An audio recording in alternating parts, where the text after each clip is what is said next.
Howdy, ladies and gentlemen. I'm here today to sound the alarm. There's a storm coming. Okay. If you didn't know, now you know there's a storm coming. The only question that I've got is it going to be a category 3, 4, or 5? And why is no one sounding the alarm? Okay. I feel like I'm obligated to do that after covering this team for what, 3 or 4 weeks now, in particular leading up to the A&M game. There's a storm coming. So, howdy.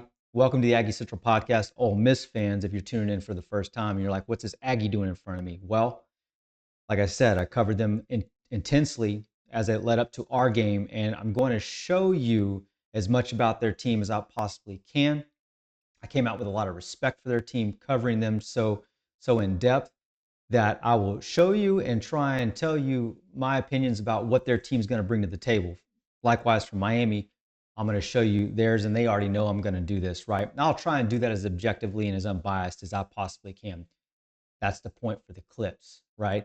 I have a small dog in this fight, which is that if Miami does well, it makes my team look better. Okay? I'm out there. And that's relevant. Okay? And that's relevant. That's one of the reasons that leads into the point why I think the alarm has not been sounded yet. Going into our game, there was a lot of talk about how A&M was a fraud, how they hadn't played anybody. Then turns out we play a really tight game. So depends on how you want to look at that. Miami's no good either, or they barely beat a no good A&M team. Then they come across and they beat Ohio State. Okay, which way are you going to go with this now? But I'm here to tell you, and I'm going to show you, this is a storm. This is an absolute storm that is coming.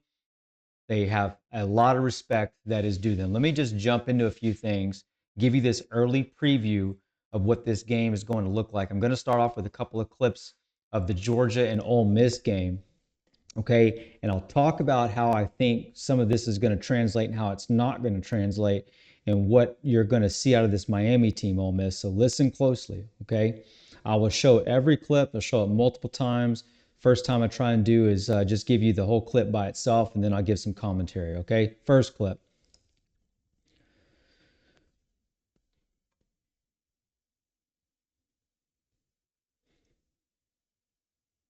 Okay. A phenomenal run by Lacey. I just left this on there because I just want to tell Kirby Smart to sit down, man. He wants to talk about this holding. It was a pop hold. Your dudes are doing it like every other play. Just chill out. Here's the deal, okay? Trinidad Chambliss, you see giving the handoff to Lacey. He pops around the corner. Let me run this back one more time.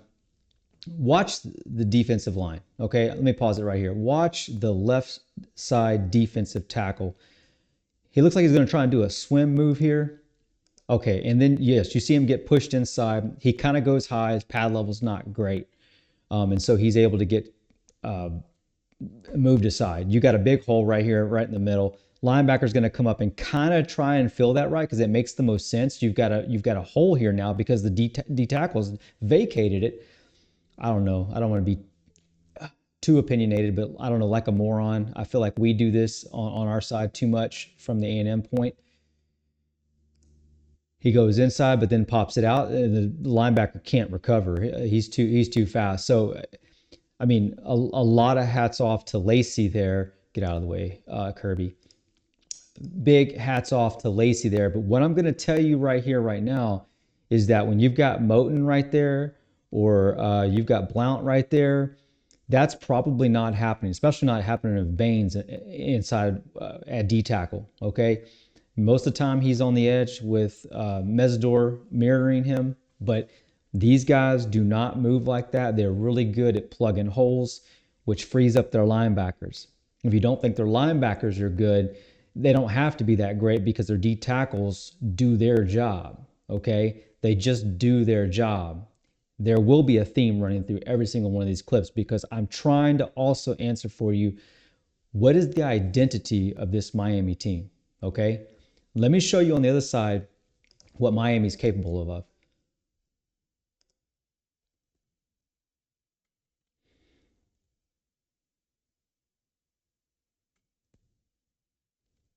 Hmm. No, no, no. Let's see another angle of it.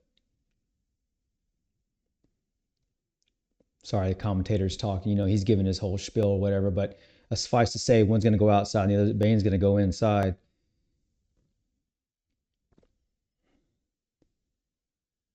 Yeah, you know, so as you saw in that second piece here, we're going to go right here.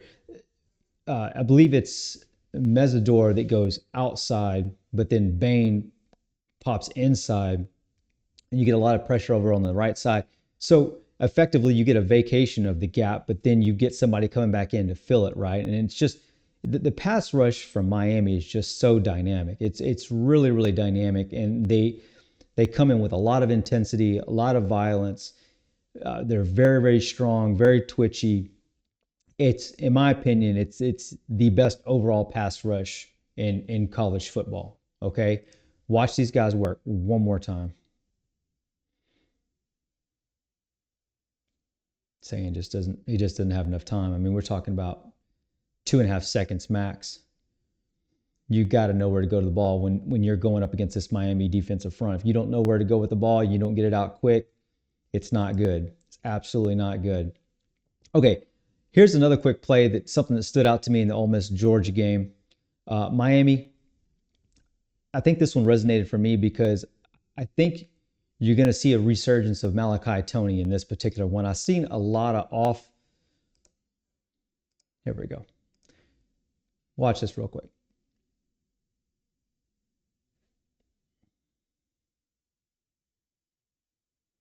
I mean, that's just the Malachi Tony type right there, right?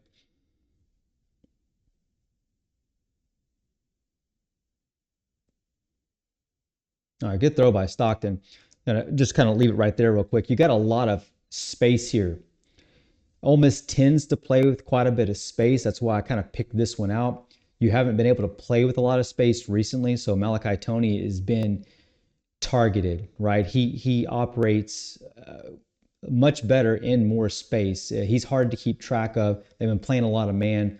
Ole Miss seems to play a little bit more zone than I think you've been accustomed to playing us and then playing Ohio State. I think you're going to have some openings here. What I'm interested, though, to think about is, as you see right here, they're really just rushing three.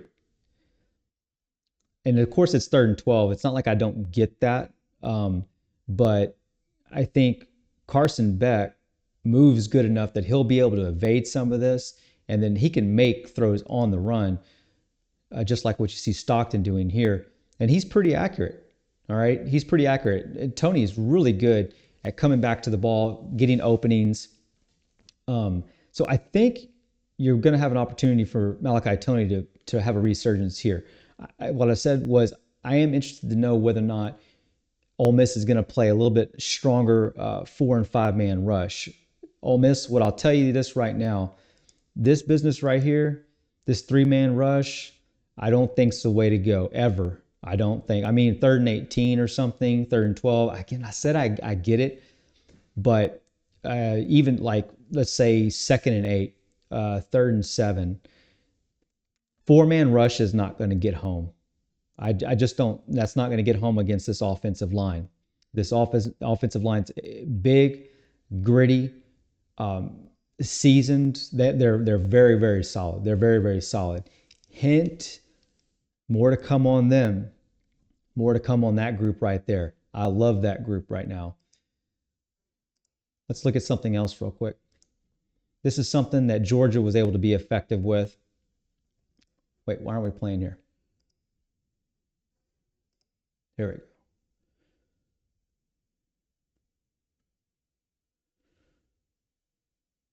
go. Okay. Haas, yeah, I know Haas. He used to play for Arkansas. Watch 15 at the bottom. Oh, did you see him? Did you see him creep up there for a second? Okay, this is something that Ole Miss brings to the table that I really, really like out of them, and it starts with Trinidad. He's They use him like a true dual threat. Okay, so I wish A&M would do this a little bit more. And Reed is a dual threat. He absolutely is, but he's not an effective dual threat. And what I mean by that is this: like when Trinidad's moving over the side, He is now at this point a threat to run in this play and a threat to throw. And you've got to make a decision on what you're going to do. You're going to cover him or you're going to stay back. And 15 did not stay back, not like he needed to. And it doesn't take much. It's half a step that matters. Watch him on the next angle. 15, he's going to drop back, but then he's going to come. See, he comes forward for just a half second, half step, and you've got all the window that he needs. Okay. And he can run. He makes a lot of plays with his legs. He will, Miami fans, he will give you an actual full-on dual threat look. Okay, I feel very, very confident of that. He's a solid thrower on the run. As you saw in our game when we played, Reed did not complete some of the things that he needed to complete while on the run. Definitely set us behind the 8 ball. Trinidad's been much better in that way, hence him, being further along, although they only played Tulane. But look, they beat Georgia, and Georgia's a high quality team. Look, you're in the top 8. You got to be good, even if you do have flaws in certain areas. So there's that. But let's take a look on the other side of things. Here's how Georgia was effective against Ole Miss.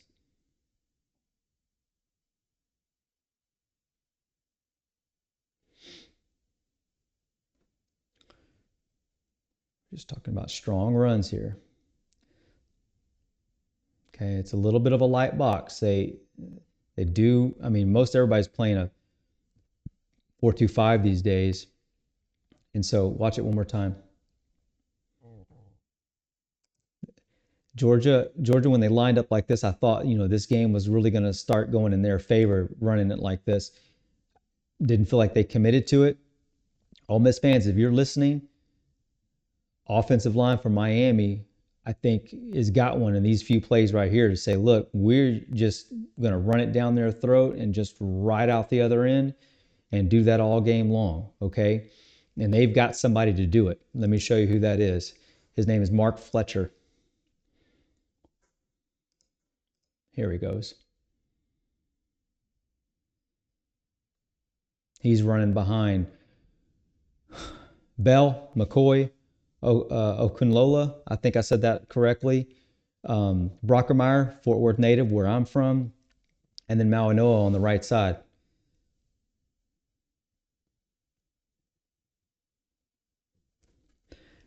Fletcher's just a real hard runner, Ole Miss. If you're listening, he's just a hard runner. He's hard to bring down. So 1, 2,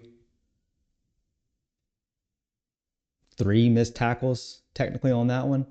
You can see it better on the next view again. And watch the center just completely whiff. But then what do you do? It's a salty group. It really is a salty group. Not every offensive lineman is perfect. Brockermeyer missed. He whiffed. He came back. He laid the wood. That's epitomizes, in my opinion, this particular team, how they play. Okay? Who's the star on this team? Malachi Tony? I suppose Bain, maybe Mesidor. Scott. Scott had the pick six versus Ohio State. But who's the star? Who's the star? There's just not really one, because Malachi Tony doesn't act like it. Like there's no diva situation going on there, right? And I'm not trying to imply that Ole Miss has divas or any other team has divas or this star-like attitude. There's just a complete absence and void of it, and very little talking about it. Sure, people have given Tony his respect. That certainly happened. But Fletcher's a workhorse. Let me pull this up real quick. Fletcher, 947 yards on the year. So he's had 2 extra games. He's still not over 1,000 yet. If you hear that and you hear a slight on that, you are missing my point. Okay. Carson Beck, he's thrown for like 130 yards both games, last 2 outings. Okay. Sometimes we want to talk about these things. We want to say, oh yeah, he threw for 330 yards, 3 touchdowns and blah, blah, blah. Or he caught 157 yards receiving, right? Like Ohio State had at Jeremiah Smith. No disrespect on that guy. You heard me talk about how good he was, and he was. But Miami doesn't have people putting up those star numbers. I guess that's the best way to put it. They don't have people putting up those star numbers. They're just guys playing hard. Okay. So the identity of this team, what is it? It's well, okay. How about this? Let's start up front. Let's talk about Mario Cristobal. What kind of guy is he? Is he a flashy guy? No. He played what, tackle, offensive tackle for Miami back in like what, 89, 90s, 91, 92, something like that. He played in an unrecognized position, especially at that time. Going into the league after that, it was they didn't start getting really paying tackles until what, like, I think early 2000s, and now he's the coach. This is a nitty gritty kind of guy, right? This is a got dirt under his fingernails kind of guy, callus on his hands kind of guy. He's a blue collar guy, and that's the mentality of this team, is blue collar through and through, in my opinion. The offensive line is completely blue collar. You look at the two the two wide receivers that made the difference in this last game, not Brown, Marion and Daniels making big catches for Miami, right? When Malachi Tony was taking up so much attention, right? You got Fletcher just running for like, I think, 90 yards, right? He's not doing 150. Carson Beck's not throwing for big numbers, and of course, nothing, no flash goes to linebackers and cornerbacks, even though Scott had the pick six. Bain and Mesidor are about the closest stars that you have on the team, and they don't act like it. They don't act like it one bit. This team has all the earmarks of being the category 5 that like reshapes the landscape once they've come through. There's a lot of opportunity for the way this team plays in this matchup against Ole Miss. And Ole Miss, I think, has a couple of pieces that will play really well versus Miami. I think it goes back a little bit to what I told you when it came to the matchup with Ohio State. They had some big receivers, fast receivers. Now Ole Miss is not quite like that. They're closer to, I would say, an A&M. They've got some more shifty wide receivers and Wallace and Stribling, but they're really good route runners. Okay, Miami has a really solid secondary. They do not make mistakes. Do they have the tightest coverage all the time? Are they shut down corners? Not exactly. And with good route running, you can have some success, right? With the dual threat quarterback, they can definitely have some success there as well. Um, Reed probably gave them a lot more a problem from that standpoint than Sand certainly did.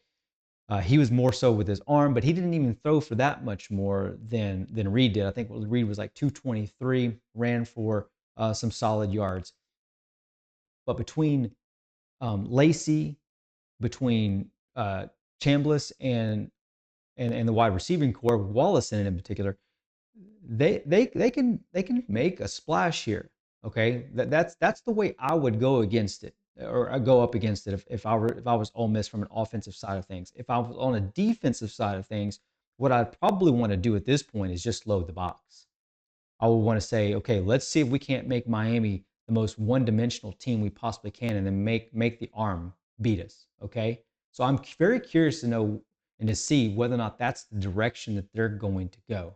Okay, um, but wh- discipline and violence travel. They travel really, really well, and that is this Miami team right now. So Ole Miss, if you're listening, that's this team. They play hard nosed football week in, week out, week in, week out. Okay. So you are going to get an intensely good team in the trenches. And barring giving you my pick right now, I just want to tell you that that is the type of team that you are going to play. And that's how they get it done. They are made of football in the trenches, right? Their identity is blue collar, workhorse. They get it done in the trenches. Okay, that's how it gets done. So I'm telling you, a storm is coming. That's not a pick by any stretch of the imagination. Ole Miss is going to have something to say about this. You can bet your bottom dollar. You got to take your hats off to everything that they're dealing with these coaches in the situation to come in and perform like that. They might have beat Georgia worse if they hadn't had to deal with all the Lane Kiffin fallout, man, the way he's left them. So, Ole Miss, I'm gonna be kind of rooting for you all to a degree as well. Just respect the situation that you are in. I can't wait to study your teams more. Ole Miss, I hope this has made your outlook on Miami better so that you can understand, hey, here's what we're actually going to be up against. I hope that's you can show me and see that that's been as best objective and unbiased a preview as I can possibly give you to start off with. That's the early look. Sneak preview. Because this identity is that of a blue collar team, the next episode will focus on those five guys that I mentioned on the offensive line. I'm going to show you a myriad of plays about them other than the one I showed you here. It's time to cover those guys more in depth. So I'll see you around. Give me a couple days for that episode and then we'll do it.